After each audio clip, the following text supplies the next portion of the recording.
Today we will be discussing and demonstrating an exercise for a patient who has undergone a wedge resection procedure due to primary lung cancer. Primary cancer is defined as the place where cancer initially develops in the body and did not metastasize to that location. A wedge resection is a surgical procedure where a triangle-shaped extraction of tissue from an organ is performed due to early-stage cancer or even a small tumor. In our case, the patient's cancer originated in their lungs and has not metastasized, with a successful wedge resection procedure. Our group decided to choose scapular squeezes as the exercise for our patient. I know you might be thinking, strengthening of the rhomboids might not be what the patient needs right now. However, the scapula squeezes we intend to perform have a focus on controlled breathing and, if tolerated, thoracic extension. The movement is supposed to be controlled and low intensity. This exercise could be completed with or without controlled breathing, holding of breaths, and thoracic extension. However, we incorporated all these within our exercise. My name's Hunter Marangoni. I'm a student physical therapist from Brown University. How are you doing today? I'm doing good. How are you? Good. So I was looking at your chart and I noticed that you had a wedge resection done due to lung cancer on your right side. Is that right? Yeah. That was about 3 weeks ago? Yeah. Roughly? Okay. So how you feeling? You all right? I feel okay. It's just where they did the resection, it's just a little bit tight. Okay. So I feel like when I move it too much, it kind of stretches a little bit and it hurts. Yeah. So that's very common with these surgeries. Just they did go and they cut you open and everything, and when they stitch you up, you're gonna have some scar tissue that forms.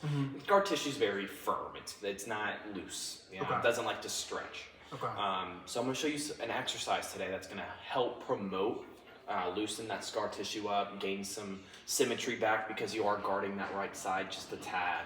Probably from the pain, if I had to guess. Yes. Yeah. So the exercise will help regain that symmetry. Okay. It'll also increase that lung volume that we want.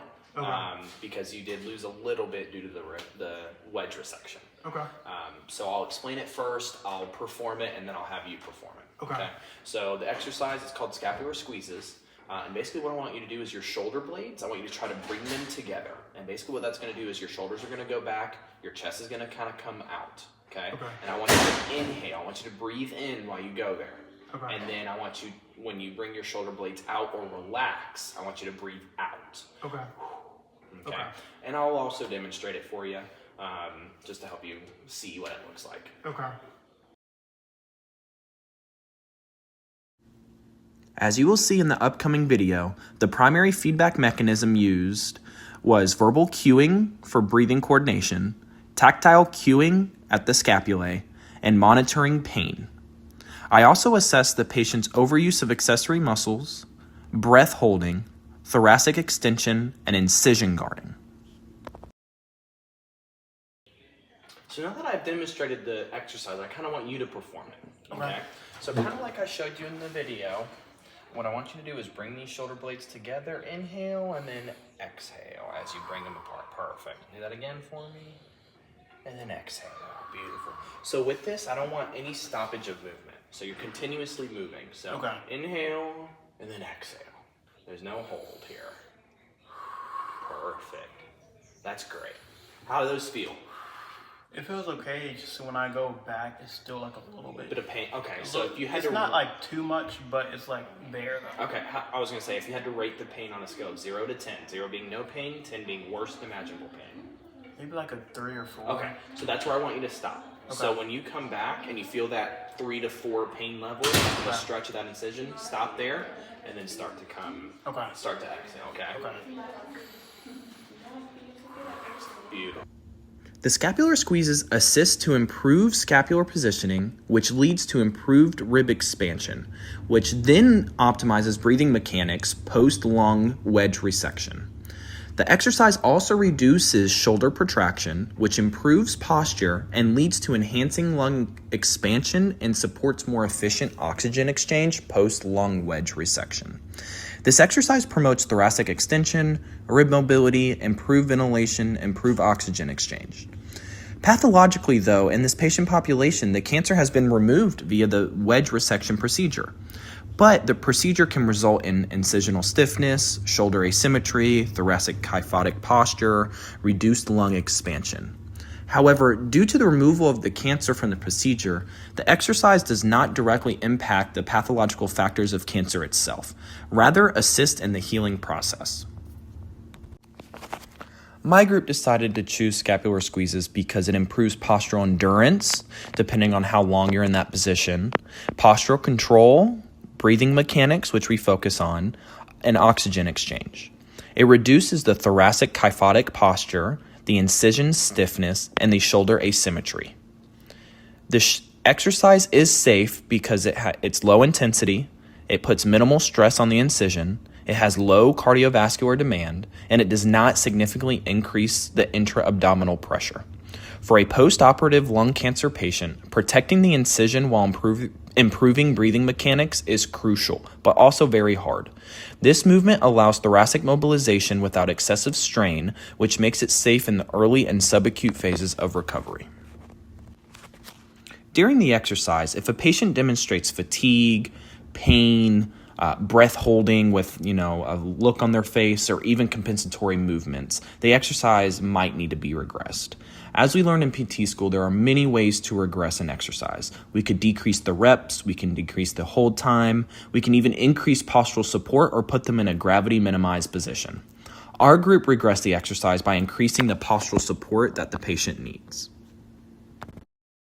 And if that exercise is too hard, what we can do is you feel how you might feel a little unstable here, like you can't, you're just kind of wobbly and you're not stable. What you can do is you can go ahead and scoot back for me until your back hits this table. And you're going to feel my hand back here, and this is just to help cue you on what to do. So you're basically going to do the same thing, okay? Just not as far. So I want you to squeeze these shoulder blades together, breathe in, and then breathe out. Continuous movement, no holding. Beautiful. Now let's say that's too difficult, like you don't feel well supported here, or you can't sit up, or it just really hurts really bad. What you can do is lay on your back, actually, with your head on the pillow, flat on your back. Perfect. And kind of like we did on the back of the chair here, you're going to do the back of the bed here, okay? So you're going to squeeze those shoulder blades. Yep, breathe in and then breathe out. Perfect. Breathe in and breathe out. Beautiful. So if you feel like you're not supported and you feel like you need more support, even though your back is against their sitting, you can lay in bed and do it here. So if you just wake up one morning and you just feel like you can't get up, can't do anything, but you still want to do the exercises, you can perform them here as well. Okay. If the exercise is tolerated well and the patient seems to be ready to be progressed, there are multiple ways to do that as well, as we learned in PT school. We can increase repetitions, we can increase hold times, increase the depth of breaths, we can even add a little resistance or decrease postural support.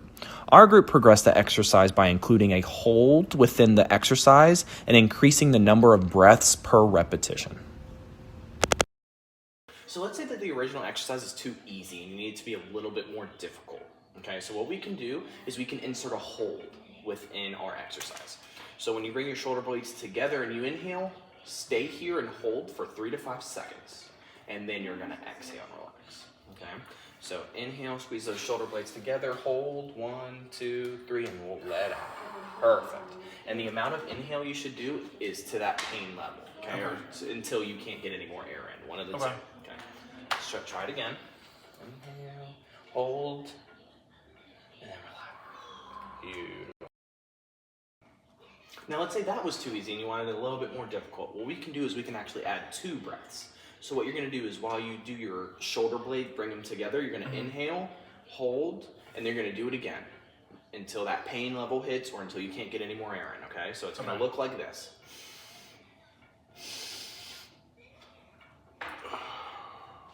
Okay, so go ahead and give that a try for me. So inhale, rest, in, break, exhale. Beautiful. Inhale normally, break. Inhale normally, break, exhale. Perfect. And that's another way that we can make this a little bit more difficult. Okay. For the correct dosage of this exercise, it is recommended to do 2 to 3 times per day, intensity of low or less than 4 out of 10 pain. You want to do about 10 reps with 3 to 5 second hold and 1 to 2 sets each. This is a range of motion, strength, and breathing mechanics type of exercise. want you to perform 2 sets of 10 twice a day. Okay. So when you get your breakfast, perform about 10 of these, eat, and then do another 10 after you eat. Okay. Okay? When you get your dinner, do 10 before you eat your dinner, and then do 10 after. Okay. Okay? And if you have any complications or that pain just starts to really hurt, gets upwards of 7, 8, go ahead and stop for me. And Okay. then next time I come in, just tell me and we'll adjust it from there. Okay. Okay? Sounds good. As we also learned in PT school, patient education is important. The patient should be educated on proper posture, avoidance of compensatory strategies, normal breathing pattern, pain expectations during exercise or movement, dosage, the purpose of the exercise, how to regress or progress the exercise, or even when they're ready. Educating the patient that mild muscular discomfort is acceptable, but sharp incisional pain or shortness of breath is not, and notifying someone is crucial in the presence of either one of these. I hope you learned something new in this video, and thank you for watching.